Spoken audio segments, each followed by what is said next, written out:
আসসালামু আলাইকুম রহমতুল্লাহ বারকাত। ওয়ালাইকুম আসসালাম রহমতুল্লাহ বরকাত। স্যার, আমি ওয়েস্ট বেঙ্গলের মালদা ডিস্ট্রিক্ট থেকে বলছিলাম। মাশাআল্লাহ, বলেন। স্যার, প্রশ্ন হচ্ছে যে আহ, নানি বা দাদি তার আহ, নাতি ওটা এদেরকে স্তন্য দান করতে পারবে? স্তন্যদান করতে যে কেউ পারে, সমস্যা নেই। স্তন্যদানকে দুধ পান করে তো অসুবিধা নেই, দাদি করতে পারে, নানি করতে পারে, সবাই করতে পারে, কোনো অসুবিধা নেই। কিন্তু সে দাদির সাথে, দাদি এমনি আগে মাহরাম আছে, আর অতিরিক্ত সে দুধ মাও হয়ে গেল, জি। নানি দুধ পান করাতে কোনো দোষের কথা নেই, জি। আসসালামু আলাইকুম রহমতুল্লাহ। ওয়ালাইকুম আসসালাম রহমতুল্লাহ বরকাত, জি। জি শায়েখ, আপনি জানেন যে আমাদের ঢাকা বাংলাদেশ মহাখালীতে একটা মসজিদ আছে গাউসুল আজম নামে। তো আমি এই সুন্নি আজম ভাইকে মসজিদ। জিজ্ঞেস করলাম।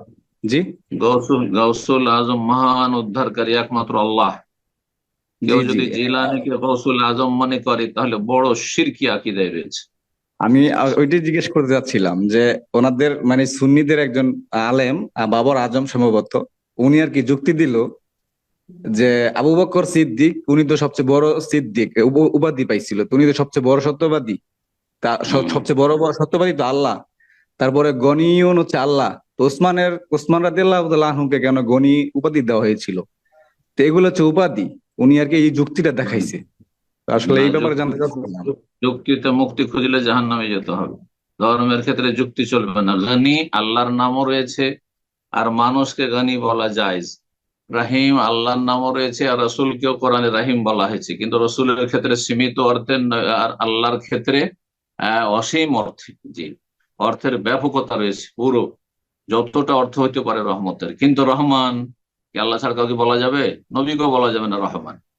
খালেক কি রবিকে বলা যাবে? মোটেই বলা, সীমিত অর্থ বলা যাবে না, জি। রাজ্জাক, আর রাজ্জাক কি আল্লাহ ছাড়া অন্য কাউকে বলা যাবে না? বলে যাবে, কিন্তু রাজেক বলা যেতে পারে, যেমন আমাকে দিচ্ছেন। রাজ্জাক বলা যাবে না। তো ঘনি বলা যাবে, রাহিম বলা যাবে, সেই জন্য গৌসুল আজম বলা যাবে না।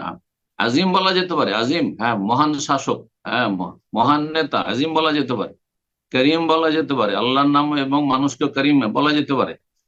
কিন্তু গৌসুল আজম মহান উদ্ধারকারী, উদ্দেশ্য কি? যে তিনি অসাধারণ ক্ষমতা রাখেন। একজন মানুষ মরে গিয়ে এমন অসহায় যে সে নড়াচড়াও করতে পারে না, তার যে কি অবস্থা সেও জানে না। হ্যাঁ, সে কখন উত্থিত হবে, কখন উঠানো হবে, আর কি অবস্থা হবে তার, সে নিজেই জানে না।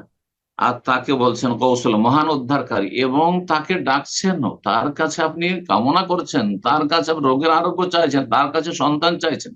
তাহলে আপনাদের আকিদা কি ইসলামের আকিদা, না মুশরিকিনদের আকিদা? মক্কার মুশরিকদের আকিদা, জি।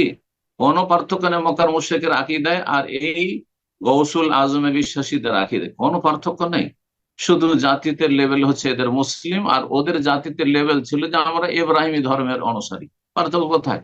তারা বলতে ইব্রাহিম নবীর উম্মত, আর এরা বলছে আমরা শেষ নবী মোহাম্মদ সাল্লাল্লাহু আলাইহি ওয়াসাল্লামের উম্মত।